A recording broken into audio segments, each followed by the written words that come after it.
Hello નમસ્કાર જય Hind Vande Mataram friends. તો મિત્રો આજે આપણે 1 થી 50 જેટલા જીકેના એમસીક્યુ જોવાના છે। મિત્રો આવનારી એક્ઝામ જે છે કોન્સ્ટેબલની એની જો તમે તૈયારી કરતા હોય તો વિડીયોમાં છેલ્લે સુધી જોતા રહેજો। આવનારી એક્ઝામ જે છે કોન્સ્ટેબલની એમાં તમને આ વિડીયો જે છે મિત્રો ખૂબ ને ખૂબ ઉપયોગી થવાનો છે। તો ચાલો શરૂ કરીએ। પ્રશ્ન નંબર 1, સંદેશમાં રણ તો લીલાછમ કટારના લેખક કોણ હતા? સંદેશમાં રણ તો લીલાછમ કટારના લેખક જે છે નીચેનામાંથી કોણ હતા? તો ગુણવંત શાહ આવશે। ઓપ્શન બી રાઈટ આન્સર બની જશે। ખાસ યાદ રાખજો કે સંદેશમાં રણ તો લીલાછમ કટારના લેખક જે છે કોણ? તો ગુણવંત શાહ હતા। ત્યારબાદનો ક્વેશ્ચન જોઈએ।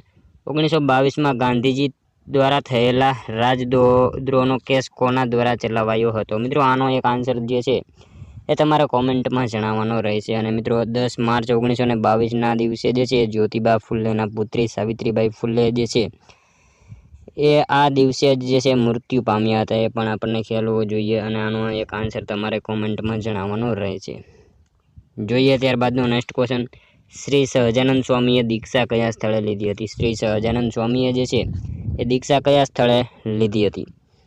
તો ક્યાં આવશે? લોજપુર આવશે। ઓપ્શન ડી રાઈટ આન્સર બની જશે। ખાસ યાદ રાખજો કે શ્રી સહજાનંદ સ્વામીએ જે છે દીક્ષા ક્યાં? તો લોજપુર ખાતે લીધેલી હતી। મિત્રો તમે વિડીયોમાં જે છે છેલ્લે સુધી જોતા રહેજો। આપણે છેલ્લે લાસ્ટમાં એક 51મો ક્વેશ્ચન જે છે એ રાખેલો છે જેનો આન્સર તમારે કોમેન્ટમાં જણાવવાનો રહેશે। તો વિડીયોમાં તમે છેલ્લે સુધી જોતા રહેજો।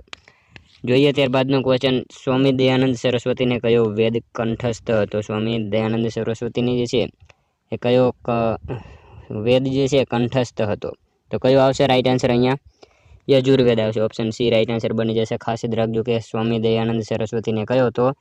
યજુર્વેદ જે છે એ વેદ કંઠસ્થ હતો। મિત્રો વેદ તરફ પાછા વળો એવું પણ એમણે કીધેલું હતું, એ પણ આપણને ખ્યાલ હોવો જોઈએ। ત્યારબાદનો ક્વેશ્ચન જોઈએ, શ્રીમદ રાજચંદ્રએ અષ્ટાવધાનની ક્રિયા કોની પાસેથી શીખી હતી? શ્રીમદ રાજચંદ્રએ જે છે એ અષ્ટાવધાનની ક્રિયા જે છે કોની પાસેથી શીખેલી હતી?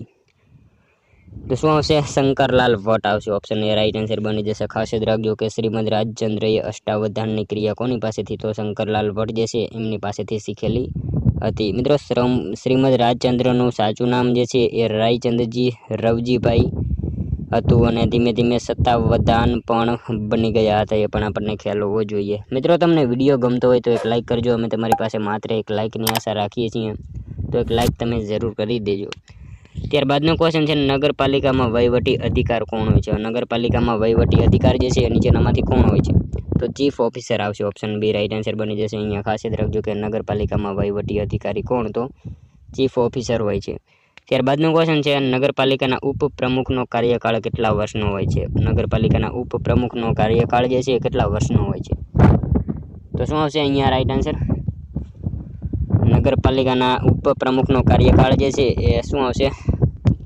2.5 વર્ષ આવશે। 2.5 વર્ષનો જે છે એમનો કાર્યકાળ હોય છે, ખાસ યાદ રાખજો। ત્યારબાદનો ક્વેશ્ચન જોઈએ 8મો, નગરપાલિકાની કારોબારી સમિતિમાં કેટલા સભ્યો હોય છે? નગરપાલિકાની કારોબારી સમિતિમાં જે છે કેટલા સભ્યો હોય? તો 6 થી 12 જેટલા સભ્યો હોય એમાં। ઓપ્શન બી રાઈટ આન્સર બની જશે। ખાસ યાદ રાખજો કે નગરપાલિકાની કારોબારી સમિતિમાં કેટલા? તો 6 થી 12 જેટલા સભ્યો એમાં હોય છે।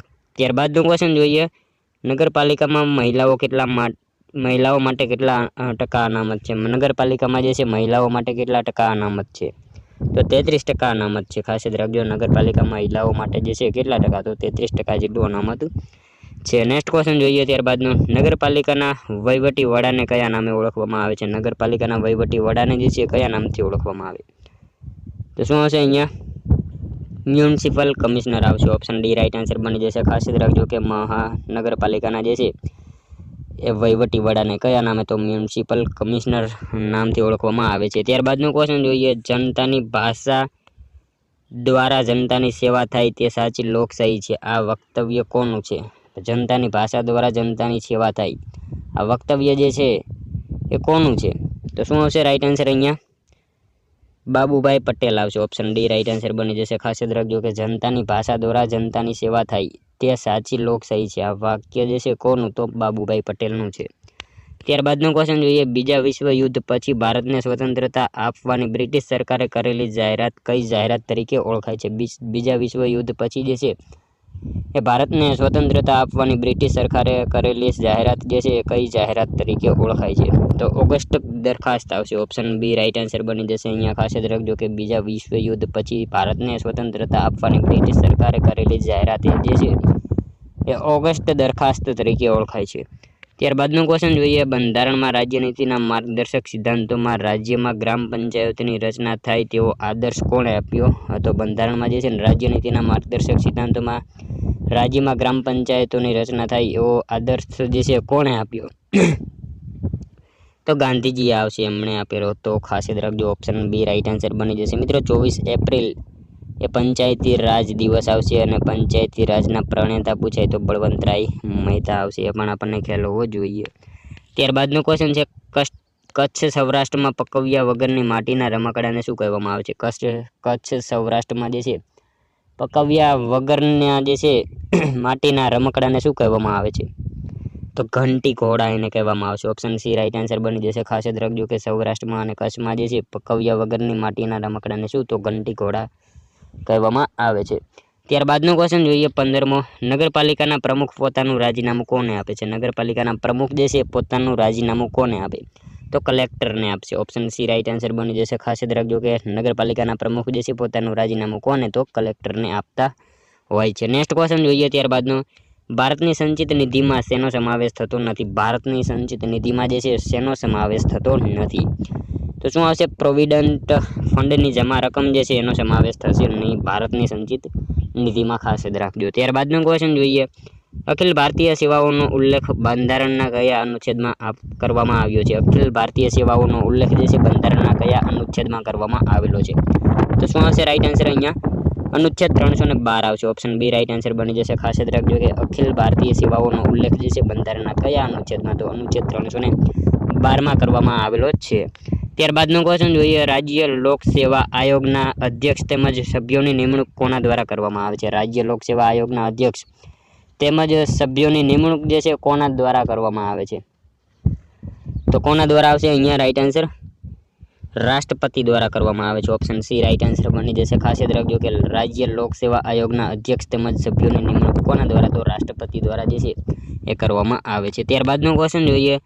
ત્રીજી પંચવર્ષીય યોજનામાં સૌથી વધુ મહત્વ કયા ક્ષેત્રને આપવામાં આવ્યું હતું? ત્રીજી પંચવર્ષીય યોજનામાં જે છે સૌથી વધુ મહત્વ કયા ક્ષેત્રને આપવામાં આવ્યું? તો ઉર્જા ક્ષેત્રને જે છે ખાસ યાદ રાખજો કે ત્રીજી પંચવર્ષીય યોજનામાં સૌથી વધારે મહત્વ કયા ક્ષેત્રને? તો ઉર્જા ક્ષેત્ર જે છે એને મહત્વ આપવામાં આવેલું હતું. ત્યારબાદનો ક્વેશ્ચન જોઈએ. પ્લાન હોલિડે કયા વર્ષો કયા છે? પ્લાન હોલિડેઝના વર્ષો જે છે કયા છે? તો શું આવશે અહીંયા રાઈટ આન્સર? 1966 થી 1969 જે છે ઓપ્શન એ રાઈટ આન્સર બની જશે. ખાસ યાદ રાખજો કે 1966 થી 1969 જે છે એ પ્લાન હોલિડેઝના જે છે દિવસો છે. આયોજન પંચે 3 વર્ષ જે છે પંચવર્ષીય યોજના જે છે બંધ કરી હતી. એ પણ આપણને ખ્યાલ હોવો જ જોઈએ. એના જે છે આ દિવસો છે. ત્યારબાદનો ક્વેશ્ચન જોઈએ. ભારતના કયા પ્રાચીન ગ્રંથમાં ભારત માટે ભારત વર્ષ એવો ઉલ્લેખ કરવામાં આવેલો છે? ભારતના કયા પ્રાચીન ગ્રંથમાં જે છે ભારત માટે ભારત વર્ષ એવો ઉલ્લેખ કરવામાં આવેલો છે?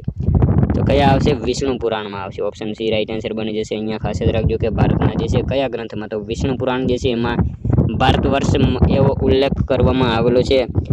ખાસ યાદ રાખીશું. ત્યારબાદનો ક્વેશ્ચન જોઈએ. 22મો.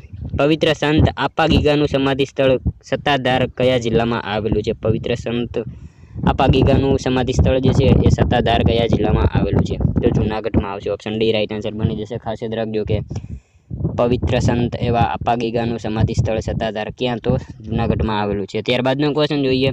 મહાકવિ ભાસ લિખિત નાટક કયું છે? મહાકવિ ભાસ લિખિત નાટક જે છે એ નીચેનામાંથી કયું છે? તો કર્ણભાર આવશે. ઓપ્શન એ રાઈટ આન્સર બની જશે. ખાસ યાદ રાખજો કે મહાકવિ ભાસ લિખિત જે છે નાટક કયું? તો કર્ણભાર છે.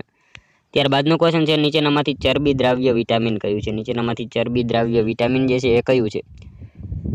તો શું આવશે રાઈટ આન્સર? અહીંયા વિટામિન એ આવશે. ઓપ્શન એ રાઈટ આન્સર બની જશે. ખાસ યાદ રાખજો કે ચરબી દ્રાવ્ય વિટામિન કયું? તો વિટામિન એ છે. મિત્રો વિટામિન એ, ડી, ઈ, કે આ બધા જે છે એ ચરબી દ્રાવ્ય છે અને વિટામિન બી, સી, B12 આ બધું જે છે ને એ પાણી દ્રાવ્ય આવશે. એ પણ આપણને ખ્યાલ હોવો જ જોઈએ. ત્યારબાદનો ક્વેશ્ચન જોઈએ. 25મો. બાબા સાહેબ આંબેડકર તેમના કયા કાર્ય માટે વધુ જાણીતા છે? બાબા સાહેબ આંબેડકર જે છે એ તેમના કયા કાર્ય માટે વધુ જાણીતા છે? તો તો શું આવશે અહીંયા બંધારણના ઘડવૈયા તરીકે એ જાણીતા છે, ખાસ યાદ રાખીશું. આપણે સૌ જાણીએ છીએ કે બાબા સાહેબ આંબેડકર જે છે બંધારણના ઘડવૈયા તરીકે વધારે જાણીતા છે. ત્યારબાદનો ક્વેશ્ચન જોઈએ, ભારતીય સ્ટેટ બેંકની રચના કઈ સમિતિની ભલામણ હેઠળ કરવામાં આવી હતી? ભારતીય સ્ટેટ બેંકની રચના જે છે એ કઈ સમિતિની ભલામણ હેઠળ કરવામાં આવી હતી? તો શું આવશે અહીંયા એડી ગોરવાલા સમિતિ આવશે. ઓપ્શન ડી રાઈટ આન્સર બની જશે. ખાસ યાદ રાખજો કે ભારતીય સ્ટેટ બેંકની રચના જે છે એ કઈ સમિતિ, તો એડી ગોરવાલા સમિતિ જે છે એ સમિતિની ભલામણ હેઠળ કરવામાં આવેલી હતી. એસબીઆઈનું જૂનું નામ થશે ઇમ્પિરિયલ બેંક ઓફ ઇન્ડિયા. અને મિત્રો એસબીઆઈની સ્થાપના જે છે 1955માં થઈ હતી અને એનું હેડક્વાર્ટર જે છે ક્યાં, તો મુંબઈમાં આવેલું છે. એ પણ આપણને ખ્યાલ હોવો જ જોઈએ. ત્યારબાદનો ક્વેશ્ચન જોઈએ, રસાયણનો રાજા કોને કહે છે? રસાયણનો રાજા તરીકે કોને ઓળખવામાં આવે છે?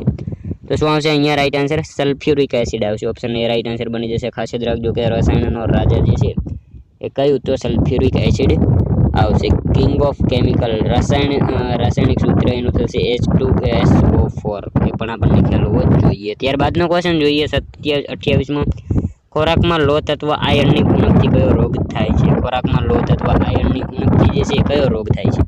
તો એનિમિયા આવશે. ઓપ્શન સી રાઈટ આન્સર બની જશે. ખાસ યાદ રાખજો કે ખોરાકમાં લોહ તત્વ આયર્નની ઉણપથી કયો, તો એનિમિયા જે છે એ રોગ થાય છે. અને મિત્રો વિટામિન બી થી જે છે એ આ બેરી જે છે રોગ થાય છે. અને આવા આયોડિનની કમીથી ગોઈટર રોગ જે છે એ થતો હોય છે. એ પણ આપણને ખ્યાલ હોવો જ જોઈએ. ત્યારબાદનો ક્વેશ્ચન જોઈએ, કલકત્તામાં એશિયાટિક સોસાયટીની સ્થાપના સમયે બંગાળના ગવર્નર જનરલ કોણ હતા? કલકત્તામાં એશિયાટિક સોસાયટીની સ્થાપના સમયે બંગાળના ગવર્નર જનરલ જે છે એ કોણ હતા?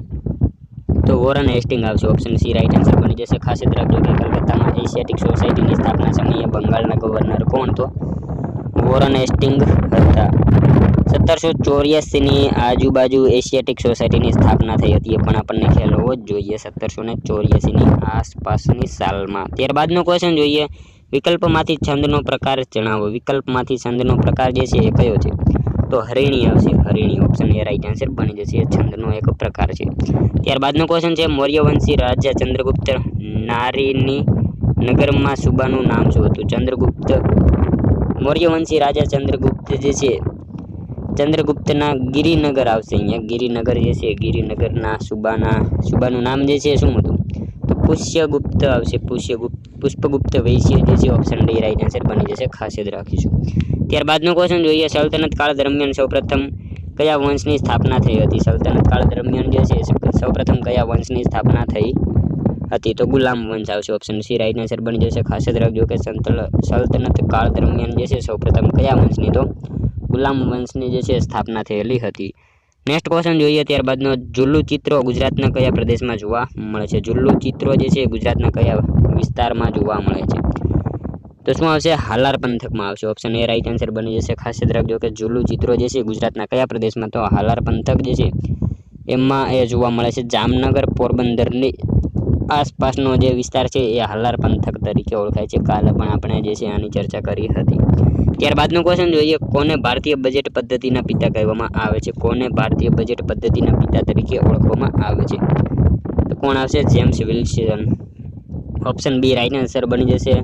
ભારતીય બજેટ પદ્ધતિના પિતા કોણ? તો જેમ્સ વિલ્સન જે છે એ એમને કહેવામાં આવે છે. 1860માં પહેલી વાર બજેટ રજૂ કર્યું હતું એમણે. ખાસ યાદ રાખીશું. ત્યારબાદનો ક્વેશ્ચન જોઈએ, ચૂંટણી મત વિસ્તારના સીમાંકનનું કાર્ય કોનું છે? ચૂંટણી મત વિસ્તારના સીમાંકનનું કાર્ય જે છે એ કોનું છે?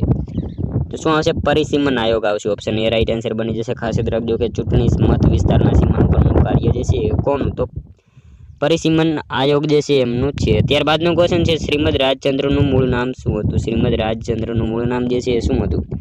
તો રાયચંદ આવશે. ઓપ્શન બી રાઈટ આન્સર બની જશે. ખાસ યાદ રાખજો કે શ્રીમદ રાજચંદ્રનું મૂળ નામ શું? તો રાયચંદ હતું. નેક્સ્ટ ક્વેશ્ચન જોઈએ ત્યારબાદનો 37મો, વિક્રમ સંવતનો પ્રારંભ ક્યારે થયો હતો? વિક્રમ સંવતનો પ્રારંભ જે છે એ ક્યારે થયેલો હતો? તો શું આવશે અહીંયા? ઈસવીસન પૂર્વે 56 જે છે એમાં થયેલો હતો. ખાસ યાદ રાખજો કે વિક્રમ સંવતનો પ્રારંભ ક્યારે? તો ઈસવીસન પૂર્વે 56માં થયો હતો. ત્યારબાદનો ક્વેશ્ચન જોઈએ, ગુજરાતના કયા જિલ્લામાં કેસર કેરીનું ઉત્પાદન વધારે થાય છે? ગુજરાતના કયા જિલ્લામાં જે છે એ કેસર કેરીનું ઉત્પાદન વધારે થાય છે? તો કયા જિલ્લામાં આવશે રાઈટ આન્સર અહીંયા? જુનાગઢ જિલ્લામાં આવશે. ઓપ્શન ડી રાઈટ આન્સર બની જશે. ખાસ યાદ રાખજો કે ગુજરાતના જે છે કયા તો જુનાગઢ જિલ્લામાં કેસર કેરીનું ઉત્પાદન જે છે એ સૌથી વધારે થાય છે. ત્યારબાદનું ક્વેશ્ચન જોઈએ, જીરું અને ઈસબગુલનું સૌથી મોટું બજાર ક્યાં આવેલું છે? તો મિત્રો ઊંઝા આવશે. સાવ ઈજી ક્વેશ્ચન છે. જીરું અને ઈસબગુલનું સૌથી મોટું બજાર ક્યાં? તો ઊંઝા આવેલું છે. ત્યારબાદનું ક્વેશ્ચન જોઈએ, 40મો ઈસવીસન 1964માં ભારત સરકાર દ્વારા પદ્મભૂષણના સન્માનથી કોને નવાજવામાં આવ્યા હતા? 1964માં જે છે ભારત સરકાર દ્વારા પદ્મભૂષણના સન્માનથી કોને નવાજવામાં આવ્યા હતા? તો કોને આવશે? ડોક્ટર કુરિયન આવશે. એમને જે છે એ નવાજવામાં આવ્યા હતા. ખાસ યાદ રાખજો. ઓપ્શન સી રાઈટ આન્સર બની જશે. ત્યારબાદનો ક્વેશ્ચન જોઈએ, ગુજરાતમાં લિગ્નાઇટ ક્યાંથી પ્રાપ્ત થાય છે? ગુજરાતમાં લિગ્નાઇટ જે છે ક્યાંથી પ્રાપ્ત થાય છે? તો પાનદ્રો ખાતેથી જે છે એ લિગ્નાઇટ કોલસો મળી આવે છે. ખાસ યાદ રાખજો. ઓપ્શન સી રાઈટ આન્સર બની જશે. નેક્સ્ટ ક્વેશ્ચન જોઈએ ત્યારબાદનો, ગુજરાતમાં ગેસ આધારિત થર્મલ પાવર સ્ટેશન ક્યાં આવેલું છે? ગુજરાતમાં જે છે ગેસ આધારિત થર્મલ પાવર સ્ટેશન જે છે એ ક્યાં આવેલું છે? તો ક્યાં આવશે? ધુવારણ ખાતે આવશે. ઓપ્શન ડી રાઈટ આન્સર બની જશે. ખાસ યાદ રાખજો કે ગુજરાતમાં ગેસ આધારિત થર્મલ પાવર સ્ટેશન ક્યાં? તો ધુવારણ ખાતે આવેલું છે. ત્યારબાદનો ક્વેશ્ચન છે, ગુજરાતમાં ઘડિયાળ બનાવવાનો ઉદ્યોગ મુખ્યત્વે ક્યાં વિકસ્યો છે? તો મોરબી આવશે. મોરબી જે છે એ ગુજરાતમાં ઘડિયાળ બનાવવાનો ઉદ્યોગ જે છે એ વિકસેલો છે. ત્યારબાદનો ક્વેશ્ચન જોઈએ, ગુજરાતના કયા રાજવીએ પ્રાથમિક કેળવણી ફરજિયાત બનાવી હતી? ગુજરાતના કયા રાજવીએ જે છે પ્રાથમિક કેળવણી ફરજિયાત બનાવી હતી? તો શું આવશે અહીંયા રાઈટ આન્સર? સયાજીરાવ ગાયકવાડ આવશે. ઓપ્શન ડી રાઈટ આન્સર બની જશે. ખાસ યાદ રાખજો કે ગુજરાતના જે છે એ કયા? તો સયાજીરાવ ગાયકવાડ જે છે એમણે પ્રાથમિક કેળવણી જે છે એ ફરજિયાત બનાવેલી હતી. ત્યારબાદનો ક્વેશ્ચન જોઈએ, 45મો ગુજરાત જળ સંપત્તિ વિકાસ નિગમની સ્થાપના ક્યારે કરવામાં આવી હતી? ગુજરાત જળ સંપત્તિ વિકાસ નિગમની સ્થાપના જે છે એ ક્યારે કરવામાં આવી હતી? તો ક્યારે આવશે? 1975 આવશે. ઓપ્શન બી રાઈટ આન્સર બની જશે. ખાસ યાદ રાખજો કે ગુજરાત જળ સંપત્તિ વિકાસ નિગમની સ્થાપના ક્યારે? તો 1975માં કરવામાં આવી હતી. ત્યારબાદનો ક્વેશ્ચન છે, ગુજરાતમાં સૌપ્રથમ વસ્તી ગણતરી ક્યારે થઈ હતી? ગુજરાતમાં સૌપ્રથમ વસ્તી ગણતરી જે છે એ ક્યારે આવશે? 1872માં થઈ હતી. ખાસ યાદ રાખજો કે ગુજરાતમાં સૌપ્રથમ વસ્તી ગણતરી ક્યારે? તો 1872ની સાલમાં જે છે એ થયેલી હતી. નેક્સ્ટ ક્વેશ્ચન જોઈએ ત્યારબાદનો, જીએસએફસીનું પૂરું નામ જણાવો. જીએસએફસીનું પૂરું નામ જે છે શું છે?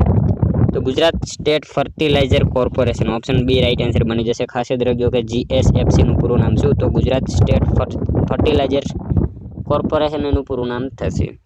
ત્યારબાદનો ક્વેશ્ચન જોઈએ, 48માં અમદાવાદમાં આવેલ ભદ્રનો કિલ્લો ક્યારે બંધાયો હતો? અમદાવાદમાં આવેલો ભદ્રનો કિલ્લો જે છે ક્યારે બંધાયો હતો? તો શું આવશે અહીંયા રાઈટ આન્સર? 1411માં આવશે. ઓપ્શન ડી રાઈટ આન્સર બની જશે. ખાસ યાદ રાખીશું. નેક્સ્ટ ક્વેશ્ચન જોઈએ ત્યારબાદનો, વનરાજ ચાવડાએ કયા વંશની સ્થાપના કરી હતી? વનરાજ ચાવડાએ જે છે એ કયા વંશની સ્થાપના કરી હતી? તો શું આવશે? ચાવડા વંશ આવશે. ઓપ્શન સી રાઈટ આન્સર બની જશે. ખાસ યાદ રાખજો કે વનરાજ ચાવડાએ કયા વંશની? તો ચાવડા વંશની જે છે સ્થાપના કરેલી હતી. ત્યારબાદનો ક્વેશ્ચન જોઈએ 50મો, ઘનશ્યામના ઉપનામથી સ્ત્રી બોધ માસિક પ્રગટ કરનારનું નામ આપો. ઘનશ્યામના ઉપનામથી સ્ત્રી બોધ માસિક પ્રગટ કરનારનું નામ જે છે એ નીચેનામાંથી કોણ છે? તો મિત્રો આપણે સૌ જાણીએ છીએ કે કનૈયાલાલ મુનશી આવશે. જવાબ ઓપ્શન ડી રાઈટ આન્સર બની જશે. ખાસ યાદ રાખીશું. ત્યારબાદનું ક્વેશ્ચન જોઈએ લાસ્ટ 51મો, જેનો આન્સર મિત્રો તમારે કોમેન્ટમાં જણાવવાનો રહેશે. ગુજરાતમાં ઈસવીસન 746થી 942માં કયો યુગનો સમય ગણાય છે? ગુજરાતમાં ઈસવીસન 746થી 942 જે છે કયા યુગનો સમય ગણાય છે? મિત્રો આ અહીંયા ઓપ્શન આપેલા છે, જેમાંથી તમારે કોમેન્ટમાં જે છે આનો આન્સર જણાવવાનો રહેશે. સાથે સાથે મિત્રો આ 50માંથી તમારા કેટલા સાચા પડ્યા એ પણ તમારે કોમેન્ટમાં જણાવવાનું રહેશે. અને મિત્રો ચેનલ ઉપર નવા હોય તો ચેનલને ખાસ જે છે સબસ્ક્રાઈબ કરી રાખજો. દરરોજ આપણી ચેનલ ઉપર તમને આવા વિડીયો જોવા મળશે. તો મળશું હવે કાલે બીજા વિડીયોમાં. ત્યાં સુધી જય હિન્દ, વંદે માતરમ.